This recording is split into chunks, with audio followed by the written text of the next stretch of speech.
Selection जो है वो कंपनी में ऑलरेडी हो रखा होता है। एक मिनट, फ़ोन आ गया दोस्तों, phone. Hello hello, sorry guys, phone आ गया था।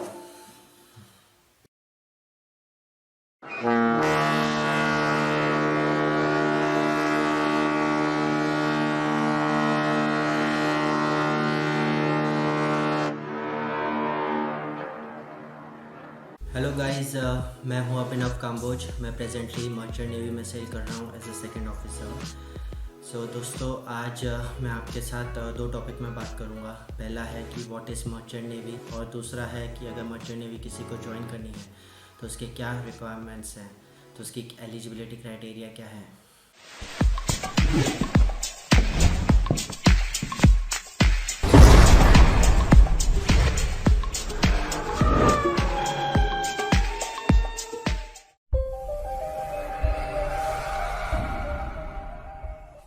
दोस्तों, मर्चेंट नेवी एक कमर्शियल सर्विस है जिसमें जो कार्गो है, जिसे सामान भी कहते हैं, कार्गो एक जगह से दूसरी जगह पे जो शिप्स हैं वो लेके जाते हैं समुद्री रास्ते से। जो 90% वर्ल्ड ट्रेड है वो मर्चेंट नेवी के थ्रू ही होता है, क्योंकि इसमें बड़े बड़े जो शिप्स एंगेज होते हैं वो एक साथ ही बल्क में कार्गो लेके चले जाते हैं। जो प्रोफेशनल्स मर्चेंट नेवी में काम करते हैं उसे सेलर्स या मैरिनर्स भी कहा जाता है। एक प्रॉपर टर्म है वो सी फेरर्स है।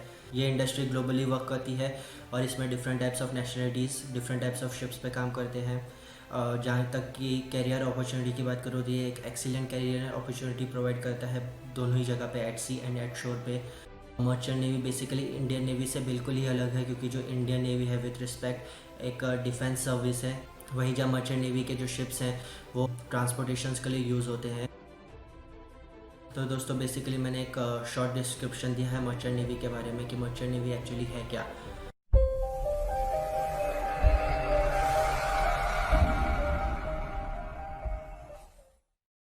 तो दोस्तों, एलिजिबिलिटी क्राइटेरिया की बात करूँ तो ये डिपेंड करता है कि आपको किस डिपार्टमेंट में जाना है। मर्चेंट नेवी के क्या क्या डिपार्टमेंट्स होते हैं इसका वीडियो मैंने अलग से बना रखा है, इसकी लिंक मैंने डिस्क्रिप्शन में डाल दी है। और वीडियो के एंड में आपको जो ऊपर सजेशन में भी आ जाएगा कि डिपार्टमेंट्स इन मर्चेंट नेवी, जहाँ मैंने आपको एक्सप्लेन किया है अच्छे से कि मर्चेंट नेवी में क्या क्या रैंक्स होते हैं, इंडिविजुअल रैंक्स हर डिपार्टमेंट के, और इसकी क्या क्या रिस्पॉन्सिबिलिटी होती है। तो चलिए टॉपिक पे आता हूँ वापस। दोस्तों, अगर आपकी क्वालिफिकेशन है 10+2, अगर आपने ऑलरेडी पास आउट कर लिया है तो उसमें जो एजुकेशन क्वालिफिकेशन होती है वो PCM में आपको 60% होना चाहिए, फिजिक्स केमिस्ट्री मैथ्स में।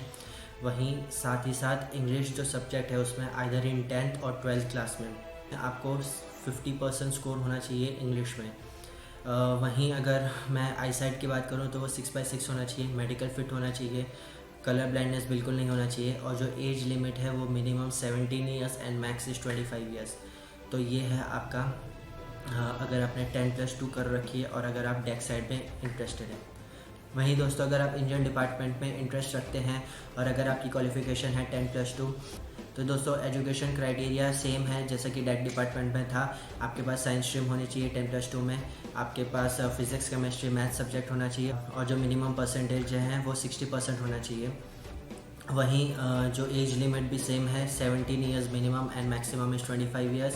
दोस्तों, लेकिन यहाँ पे अगर डेक डिपार्टमेंट से कंपैरिजन करूँ तो यहाँ पे इंजन डिपार्टमेंट में आई साइट में थोड़ा सा रिलैक्सेशन दिया है जो ±2.5 का होता है, लेकिन कलर ब्लाइंडनेस बिल्कुल नहीं होना चाहिए।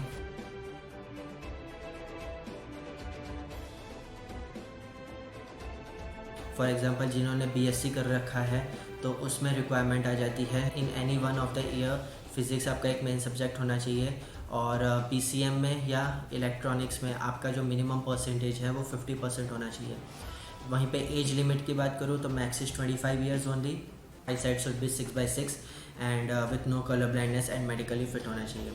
वहीं अगर जिन लोगों ने इंजन डिपार्टमेंट में इंटरेस्टेड हैं और जिन्होंने मैकेनिकल इंजीनियर कर रखा है और वो मर्चेंट नेवी में इंटरेस्टेड है, वो भी एज ए इंजन डिपार्टमेंट में आ सकते हैं। जो रिक्वायरमेंट्स जो हैं, मैंने जो एलिजिबिलिटी क्राइटेरिया बताई है वो सब सेम रहे हैं।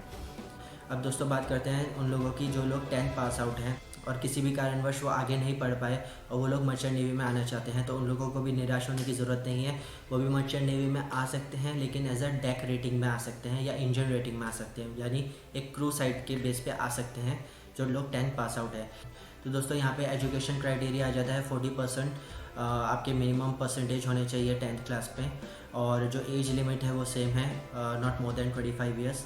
ये दोस्तों मैंने आप लोगों को education, qualification, medical fitness and eyesight के बारे में जो क्राइटेरिया है वो बताया है। अब दोस्तों जो इसका इनिशियल स्टेप है वो क्या है, एक IMU करके है जिसका नाम है इंडियन मैरीटाइम यूनिवर्सिटी। वो कॉमन एंट्रेंस टेस्ट कंडक्ट करती है ऑल ओवर इंडिया, और ये टेस्ट ऑनलाइन ही कंडक्ट होते हैं, लेकिन इसकी जो सारी इन्फॉर्मेशन है कि कब कंडक्ट होते हैं वो सारी इन्फॉर्मेशन वो आपको IMU के वेबसाइट पर मिल जाएगी। इंडियन मैरीटाइम यूनिवर्सिटी का वेबसाइट मैंने आपको अपने लिंक के डिस्क्रिप्शन में दे रखा है। तो दोस्तों अगर आप ये IMU का CET जो टेस्ट है, कॉमन एंट्रेंस टेस्ट, ये अगर आप क्लियर कर जाते हैं तो आपको फिर ट्रेनिंग के लिए भेजा जाता है। अब इसकी ट्रेनिंग जो होती है, अगर मैं बात करूँ एज अ डेक ऑफिसर की, अगर आप as a deck officer join करते हैं तो इसकी 2 टाइप्स की ट्रेनिंग होती है। एक होती है BSc नॉटिकल साइंस जो 3 इयर्स की होती है, और दूसरी होती है डिप्लोमा इन नॉटिकल साइंस जो 1 साल की होती है। अब दोनों में क्या फ़र्क होता है दोस्तों, अगर 3 साल की ट्रेनिंग उन लोगों को करनी होती है जो नॉन स्पॉन्सर्ड कैंडिडेट्स हैं, और स्पॉन्सर्ड कैंडिडेट मतलब कोई भी शिपिंग कंपनी ने आपको पहले ही ट्रेनिंग करने से पहले ही हायर कर लिया है, मतलब आपका सिलेक्शन ऑलरेडी कर दिया है, तब वहाँ पे आपको 1 साल की ट्रेनिंग करनी पड़ेगी। तो दोस्तों ये रिक्वायरमेंट है, अगर आपको डेक ऑफिसर ज्वाइन करना है तो वहाँ पे 2 टाइप की ट्रेनिंग्स होती है, एक 3 साल की अगर आप नॉन स्पॉन्सर्ड है, और एक 1 साल की जो है डिप्लोमा इन नॉटिकल साइंस अगर आप स्पॉन्सर्ड हैं। दोस्तों अगर आपको एज एन इंजीनियर ज्वाइन करना है तो वहाँ पर मैं बता दूँ कि वहाँ पर आपको एक 4 साल का ट्रेनिंग कोर्स होता है, तो वो आपको 4 साल की ट्रेनिंग कंप्लीट करनी पड़ेगी। लेकिन यहाँ पे एक इम्पॉर्टेंट चीज़ है, जो लोग मैकेनिकल इंजीनियरिंग करके मर्चेंट नेवी ज्वाइन करना चाहते हैं तो उन लोगों के लिए ये 4 साल की नहीं, उन लोगों की सिर्फ 1 साल की ट्रेनिंग होती है। अब दोस्तों बात करते हैं एज अ रेटिंग की, जो होती है आफ्टर क्लास 10th या 12th। इसकी अगर ट्रेनिंग की बात करूँ तो इसका जो ट्रेनिंग है वो 6 महीने की ट्रेनिंग होती है।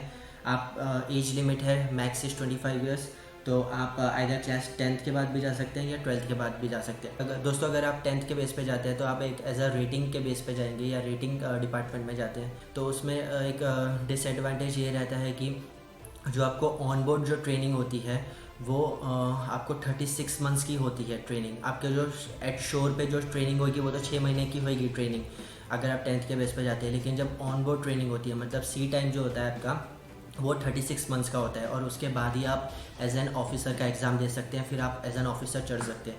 वहीं लेकिन अगर आप 12th के बेस पे जाते हैं, अगर आपका 60% से अबव है PCM में, आप 12th के बेस पे जा रहे हैं तो वहीं 1 साल की ट्रेनिंग होगी अगर आप स्पॉन्सर्ड हैं, नॉन स्पॉन्सर्ड है तो आपको 3 साल की ट्रेनिंग होगी, और ऑन बोर्ड जो आपका सी टाइम है वो आपको 18 मंथ्स की रिक्वायरमेंट होगी, 36 मंथ्स की रिक्वायरमेंट नहीं होगी, क्योंकि आप एज अ 12th के बेस पे जा रहे हैं तो आपको 18 months as a sea time करना है। एक और डिपार्टमेंट है मर्चेंट नेवी में जिसे कैटरिंग डिपार्टमेंट कहा जाता है, तो ये भी आप on the basis of 10th या 12th के बेसिस पे ज्वाइन कर सकते हैं। मैरीटाइम कैटरिंग कोर्स होता है 6 महीने का, और BSc इन मैराइन कैटरिंग का कोर्स होता है 3 साल का। तो दोस्तों यहाँ पे मैंने मिलजुल के आपको सारी इन्फॉर्मेशन देने की कोशिश करी है कि अगर आप 12th के बेस पे जाना चाहते हैं मर्चेंट नेवी में तो आपकी एलिजिबिलिटी क्राइटेरिया क्या रहेगी, 10th के बेस पे क्या रहेगी, अगर आपने BSc कर रखी है तो क्या रहेगी, और अगर आपने इंजीनियरिंग कर रखी है मैकेनिकल इंजीनियरिंग तो क्या रहेगी। दोस्तों यहाँ पे एक इम्पॉर्टेंट चीज़ बताना चाहूँगा कि जो भी इन्फॉर्मेशन मैंने दी है वो अभी प्रेजेंटली इन फोर्स है। मे बी अगर आप ये वीडियो 1 साल या 2 साल या कुछ सालों बाद देख रहे हैं तो अब मेरा ये रिक्वेस्ट है, मैं ये आपको बिल्कुल सजेस्ट करूँगा कि आप जो प्रेजेंट रेगुलेशन है DG शिपिंग के रूल्स जो हैं वो उनको आप ध्यान में रख के आगे बढ़िए, क्योंकि DG शिपिंग के जो रूल्स हैं वो हमेशा कुछ इन एंड आउट उसमें होता रहता है, तो बहुत से चेंजेस रहते हैं। तो ये मैंने आपको प्रेजेंट जो रूल्स चल रहे हैं उसके हिसाब से मैंने आपको एलिजिबिलिटी क्राइटेरिया बताई है अगर कोई मर्चेंट नेवी ज्वाइन करना चाहता है। तो दोस्तों आई विश कि मेरा ये वीडियो कुछ हद तक आप लोगों को हेल्पफुल रहा होगा, और स्पेशली जो लोग मर्चेंट नेवी ज्वाइन करना चाहते हैं उन लोगों को मैं बिल्कुल सजेस्ट करूंगा कि मेरा जो दूसरा वीडियो है डिपार्टमेंट्स इन मर्चेंट नेवी वो ज़रूर आप एक बार देख लीजिए। उसको देखने के बाद आपको कुछ हद तक क्लियर हो जाएगा कि मर्चेंट नेवी में कौन कौन से डिपार्टमेंट्स रहते हैं, उनमें इंडिविजुअल रैंक्स क्या हैं, और साथ साथ उन रैंक्स की क्या क्या रिस्पॉन्सिबिलिटीज़ रहती है। तो over and all merchant navy का आपको कुछ ना कुछ एक आइडिया मिल जाएगा। तो गाइज़ अगर आपको कुछ और इन्फॉर्मेशन चाहिए मर्चेंट नेवी से रिलेटेड जो मैं यहाँ इस वीडियो में मिस कर गया हूँ, या आपको कुछ और भी ध्यान में आ रहा है, तो प्लीज़ नीचे कमेंट करके मुझसे आप अपने क्वेश्चंस पूछ सकते हैं। साथ ही साथ फेसबुक पे भी मेरा एक पेज है लर्न एंड एक्ट अभिनव काम्बोज, वहाँ पे भी आप जाके मेरे को डायरेक्टली मैसेज कर सकते हैं और अपने सवाल पूछ सकते हैं। तो दोस्तों मैं यहाँ पे ये वीडियो एंड करता हूँ। अपना ध्यान रखिए, और सबसे इम्पोर्टेंट चीज़ जो मार्केट में जो फेक शिपिंग एजेंट्स हैं उनसे दूर रहिए।